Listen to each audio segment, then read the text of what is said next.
Welcome to today's English session. I am D.S. Chakravarti, Assistant Professor of English, Government Degree College for Women, Karimnagar. For the last few days, we have been looking into several English grammar topics, and during those days, we have also seen the common errors or correction of sentences already. We have been acquainted with the topic common errors. In this video, we are going to focus on more words. We will try to learn more and more concepts. Let's start with the first slide. Fabric and factory. Do not say the company has 10 fabrics in 5 countries. Say the company has 10 factories in 5 countries. Maybe people are often confused between these two words. The one is fabric and the second one is factory. Fabric is a type of material that is used to make clothes, sheets, blankets, all those things. A factory is an industrial place that manufactures products. So there we can find all the laborers working hard with the machinery and they produce the goods. Let's see the next one. Rob, steal, thief. Do not say my cell phone was robbed. Say my cell phone was stolen. Here we need to understand the basic vocabulary regarding the robbery or the theft. The first thing is robber or a thief is a person. So the person who steals, who robs is called a robber or a thief. Next thing, the noun that is robbery. Robbery is the event or we can also call it a theft. Now let's see what is the verbs. The verbs are rob is a verb, that is the action. Steal is another word which can be used to indicate taking something away without their notice. And the next one, break into. Break into is entering into a person's personal property without their permission is called break into. So this is the vocabulary regarding rob, steal and thief. Now the next one, all, whole, every. Do not say I invited all the class. Instead, say I invited the entire class. That's a more formal situation. Or in an informal situation, you can use the sentence I invited the whole class. So what could be the difference between these three, all, whole and every? The basic difference is every is used with singular countable nouns, and all is used with plural countable nouns or uncountable nouns to mean 100% of many things. Use whole or entire with uncountable or singular countable nouns to mean 100% of one thing. Let's see some more examples here. Let's see about whole or entire. It is used with uncountable or singular countable nouns. One example, I ate the whole pizza. That means 100% of one pizza. I ate the whole cake. That means 100% of one cake. This is the story about all, whole, every. Now let's move on to the next slide, that is politics and policy. People often may get confused between these two. Often people get confused between economics and economy also, and polity and political science also. So here let's discuss about politics and policy. Do not say the company adopted a new politic or politics. Instead say the company adopted a new policy. Companies do not have politics, companies have policies. So what is a policy? Policy refers to rules, guidelines and standards for behavior, etiquette. Politics refers to government. So that's the basic difference between politics and policy. Now the next one, before, ago, back. Do not say I sent the letter 2 months before. Say I sent the letter 2 months ago, or I sent the letter 2 months back. This is an informal situation sentence. Now, what's the difference between ago, back, and before? Ago and back are used for past times from the present moment. So if you are in the right or present moment, you can indicate past times, then you can use ago and back.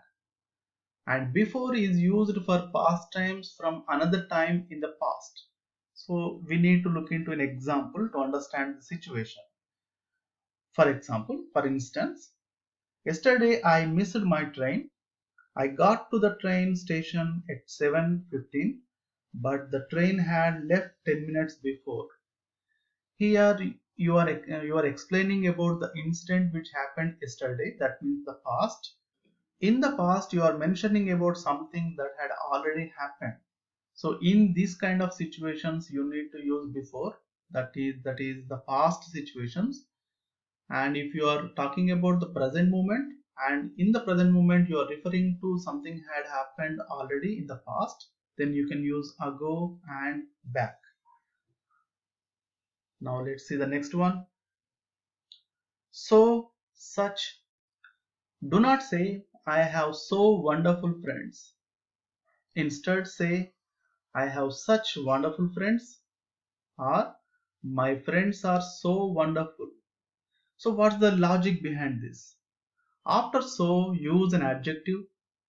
After such, use the adjective plus the object or the person described. Let's look at it carefully.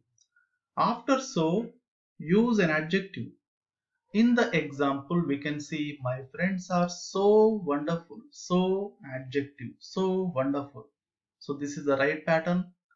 Or after such, use the adjective plus the object.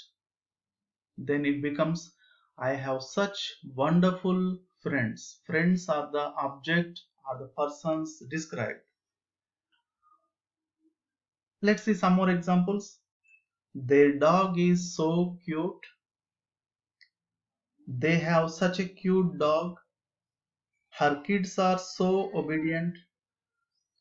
She has such obedient kids. So these are the examples so that we can understand the concept very well. Now let's move on to the next one. The. Do not say the love is beautiful. Say love is beautiful. So what could be the difference between the first one and the second one? Why we have to correct the first sentence? We have rewritten. Do not use the before general ideas or concepts like happiness, love, respect, or fun. You can only use the with these words if we are talking about a specific case. If you are talking about a specific case, then only we can use the before these general ideas. For example, the love between Romeo and Juliet is beautiful. So here we are referring to the love. The love, we used the because we are referring to the particular love between Romeo and Juliet. The respect my son has for his father is impressive. The respect, though it is a general idea, general concept, we use the because we are referring to the particular specific respect his son has towards his father. So in general ideas, during general situations, we do not use the before these kind of concepts.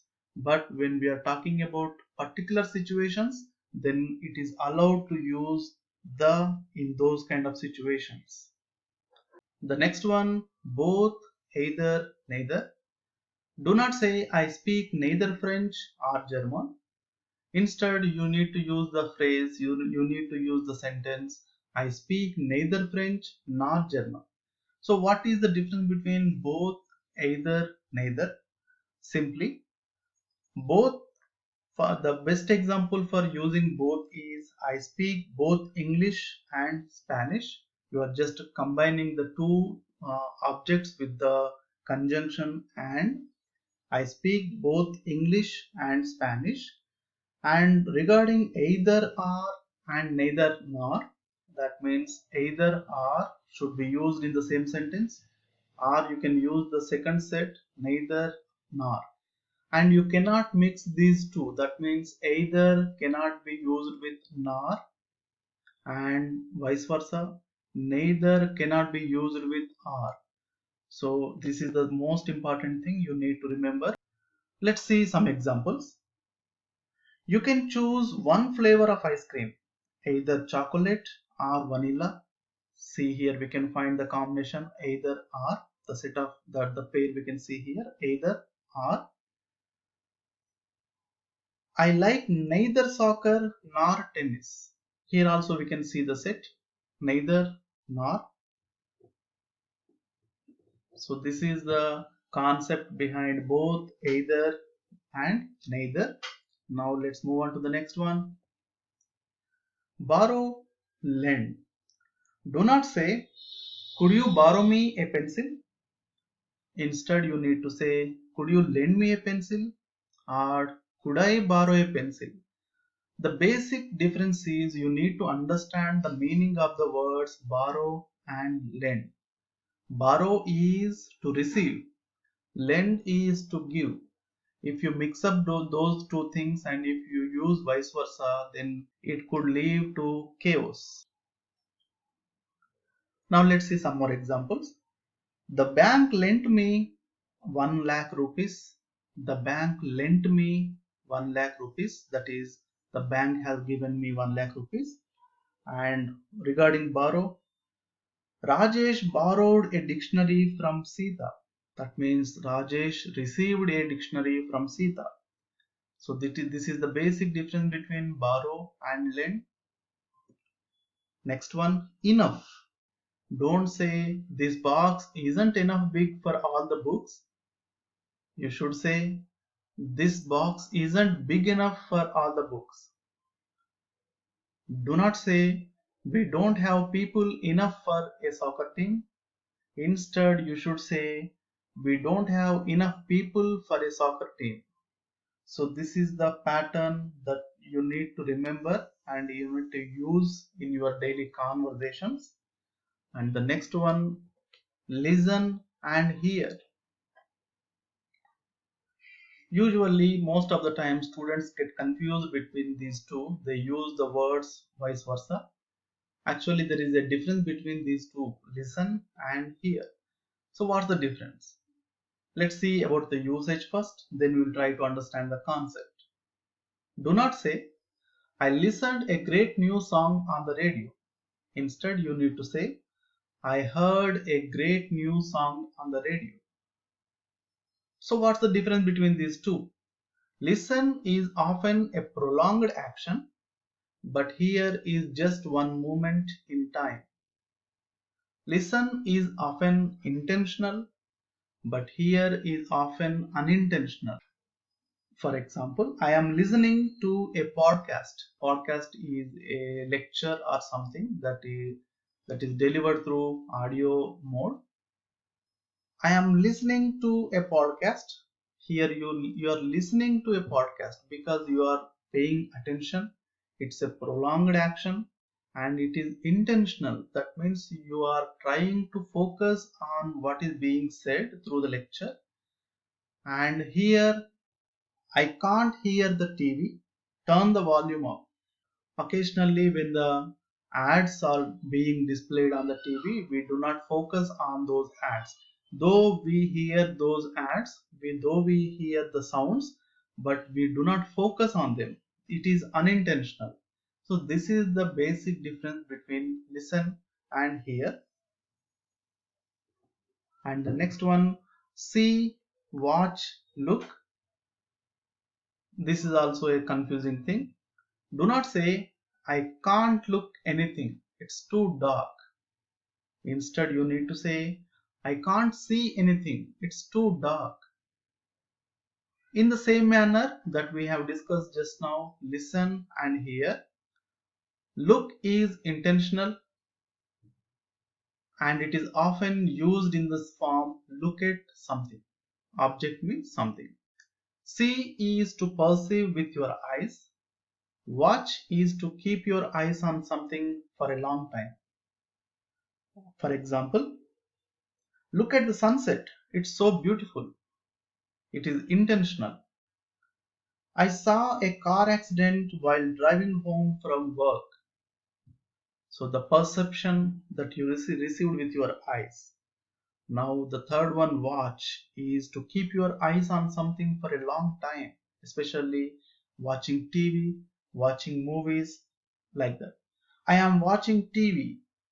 I am watching a cricket match. All these During all these cricket matches and movies, we tend to stay for a long time with a program. So this is the difference between see, watch, and look. The next one, sell and sale. The basic difference between sell and sale is sell is a verb and sale is a noun. As this is a verb, sell has past tense, present tense, future tense, and it has the three forms of verb, that is V1, V2, V3. That means sell, sold, sold. And the second thing, sale is a noun. So it is used only as a noun. Big sale, dhamaka sale, grand mega sale, all those kinds of jargon. Now let's see one example. Do not say there is a big sale at my favorite store. Big sale. No, it is not big sale. It is big sale. Do not say there is a big sale at my favorite store. Here the word sell is used. It's a verb. It cannot be used with big sell in the context big sell. Let's look at some more examples. I am going to sell my car and buy a new one. I am going to sell. This is a verb. Sell is a verb. The sales of our new product are slowly increasing. The sales of our new product. So here we can see the word sale, which is a noun. And let's move on to the next one. Only, alone, and lonely. Don't say my parents and my brother have gone out, so I am home only. This is a typical usage we can find all the time. Instead of this, we need to use such sentences. My parents and brother have gone out, so I am home alone. So what could be the difference between alone and lonely? Alone means by yourself, there is nobody else around you. And lonely means by yourself and feeling sad and isolated. The difference between alone and lonely is you are single, that means there is no one around you. But the difference is lonely means you are disappointed, you are sad, you are isolated, you are feeling sorrow. Alone doesn't indicate any sad or sorrowfulness. Now the word only. So what is only? Only means just one and can be used with people, objects, or actions. For example, I didn't have a lot of money, so I only bought one t-shirt. Just one t-shirt, not more. So this is the best example we could find. I have only one pair of sunglasses. I have just one pair of sunglasses is the meaning of this sentence. So here is the difference between only, alone, and lonely. Let's move on to the next one. Ever and never. Do not say I have ever been to Japan. Instead, you should say I have been to Japan. This is a positive sentence. Ever is used only in present perfect questions. That is, have you ever, like that kind of questions. To ask if a person has done something at any time in their life. For instance, have you ever eaten Thai food? That is the food from Thailand that is available in all the popular restaurants in India also. The answer would be yes, I have, or no, I haven't. Have your parents ever taken singing lessons? Either yes or no. Has Bill ever studied abroad? Either yes or no. So these are the differences between ever and never. Now let's move on to the next one. Enjoy, like, love. Do not say I enjoy to travel. Instead, we need to say I enjoy traveling. The difference is like and love can be followed by ing or by to. That means I like fishing, or you can use I like to go fishing. But enjoy, the verb enjoy, can only be followed by the ing form. That is, I enjoy fishing. That's the difference between these three. Now the next one, everybody. Do not say everybody have problems. Say everybody has problems. So why there is a correction? Because the words everybody, anybody, somebody and nobody all take the singular form of the verb. So this is the most important thing we need to remember. Some more examples. I don't know if anybody is in the office right now. Anybody is in the office. Anybody is used as a singular. It is taken as a singular word. How do you react if someone gives you a compliment? Someone gives you, third person singular number, always takes S. Nobody likes the new English teacher. Nobody is treated as a singular number. That's why the likes. Now let's move on to the next one. Accustomed. What is accustomed? Do not say I am accustomed with cold weather. Instead, we need to say I am accustomed to cold weather, accustomed to cold weather, or I am used to cold weather. So what is the meaning of accustomed? Accustomed means to get habituated to get acquainted with. The preposition that follows accustomed is to, not with. It is also very common go say I am used to or I am not used to. So if you are habituated to doing something, then you can use I am used to or I am not used to. Now the next one, do, does, auxiliary verbs. Do not say what means this word. Whenever we listen to this kind of sentences, we sense that there is some mistake in the sentence. Now what could be the correct version? What does this word mean? So what's missing in the first one? The auxiliary verb does is missing in the first one. It's very common for English learners to forget the auxiliary verb in the questions. Almost any question in English can be formed using this auxiliary verb. So you shouldn't forget auxiliary verbs while framing the questions. Now let's move on to the next one. Word order questions. Do not say where I can find a bank. You should say where can I find a bank. So the logic is in questions with can, remember that can is the auxiliary verb and comes before the subject. So what is the subject in the above sentence? I is the subject. So can should come before I. That's why the correct version is where can I find a bank? Can I? Can is the auxiliary verb. I is the subject. Let's see some more examples. Can you speak English? Can you? How can we solve this problem? How can we? Can we? We is the subject. When can they finish the work? When can they? How many languages can he speak? Languages can he speak? Can he? Leave. Do not say we need to leave to the airport.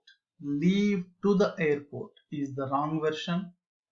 And what is the corrected one? The right one is we need to leave for the airport. Leave for. In English, we leave for a place and arrive from a place. Leave for, arrive from. These two phrases needs to be focused. While writing a leave letter, we use these kind of sentences. As I am leaving for Hyderabad, I may not be able to attend college and for so and so days. As I am leaving for Hyderabad, leaving for Hyderabad. So this is the important thing you need to remember. Some more examples. I am leaving for Paris. That is, I am going to Paris. We just arrived from New York. Arrived from New York. We just came from New York. Next one. Although, but. Do not say, although my teacher was good, but I failed the class. Instead, you should say, my teacher was good, but I failed the class. Or, although my teacher was good, I failed the class. Both although and but are prepositions of contrast. So you are making a contrast between two concepts. You can use one or the other, but not both in the same sentence. The simple rule is although and but. Both words cannot be used in one sentence. In the first sentence above, we can see, although my teacher was good, but I failed the class. Here, the two words were used in the same sentence. That's the mistake we can see here. So we need to use any one conjunction, that is although or but. Now let's move on to the next one. Although, though, even though. This seems more complicated. Still, we try to make it simple. Do not say, I like studying English. I get nervous when I speak, although. Instead, you should say, I like studying English, although I get nervous when I speak. Or, I like studying English. I get nervous when I speak, though. Seems somewhat complicated. Let's make it simple. Although and even though are used at the beginning of a sentence or a clause, never at the end of a sentence. The simple rule we need to understand is although and even though cannot be used at the end of a sentence. That's the simple rule. Though is also used at the beginning of a sentence or a clause, and it can be used at the end of a sentence. So the word though can be used at the end of a sentence, but although and even though cannot be used at the end of a sentence. So this is the rule that you need to understand. The next one, possibility, opportunity. Do not say, I have the possibility to travel to London next month. Instead, you should say, I have the opportunity to travel to London next month.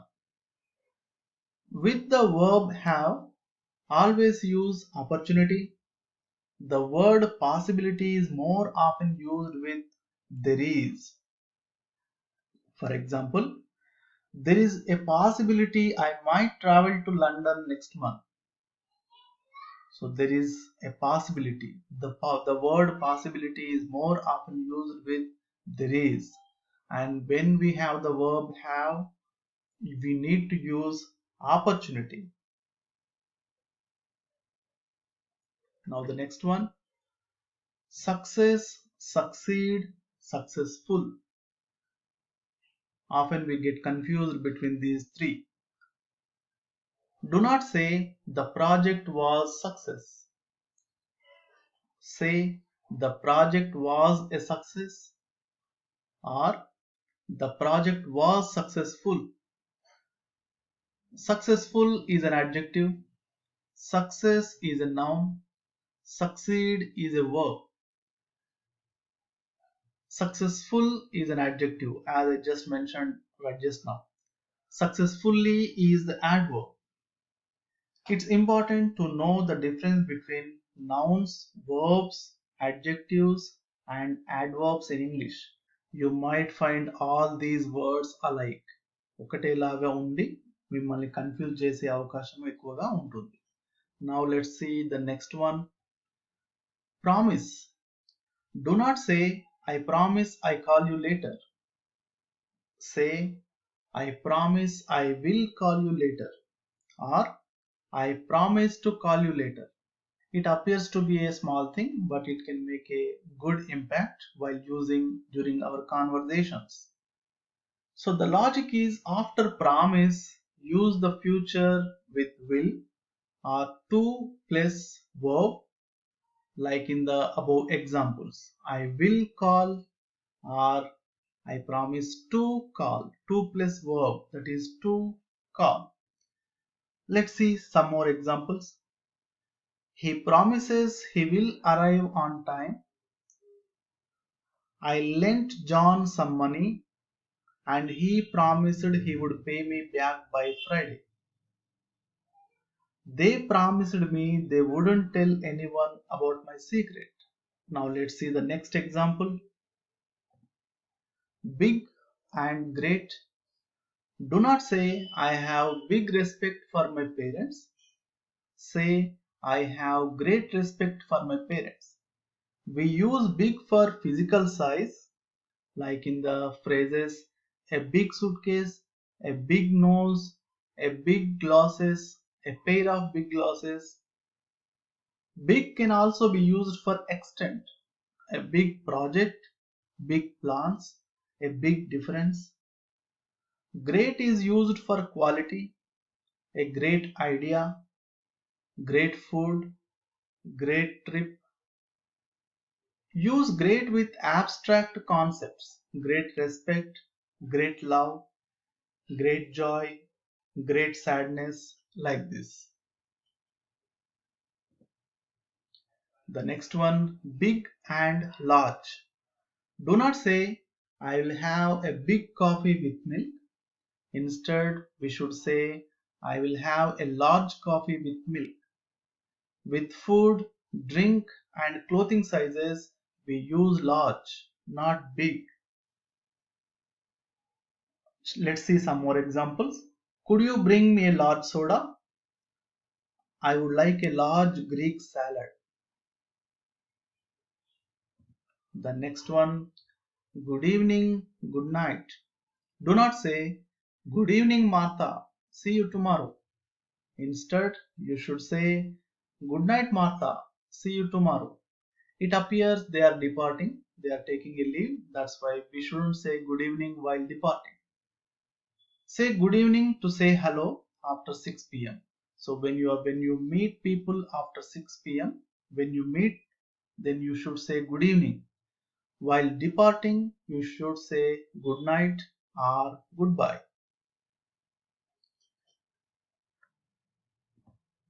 The next one, should, could, would. Do not say, if I were you, I should go to the doctor. Say, if I were you, I would go to the doctor. Or, you should go to the doctor. In general, should and shouldn't are used to give advice. However, in the structure, if I were you, we use would. So the basic concept is, whenever you are giving suggestions, you are giving advice, you need to use should and shouldn't. But when you use the structure, when you use the pattern, if I were you, then you need to use would. That's the thing. You need to use would. If I were you, I would get more exercise. If I were him, I wouldn't spend so much time on the computer. If I were her, I would stop smoking. These are the examples that make us understand the concept better.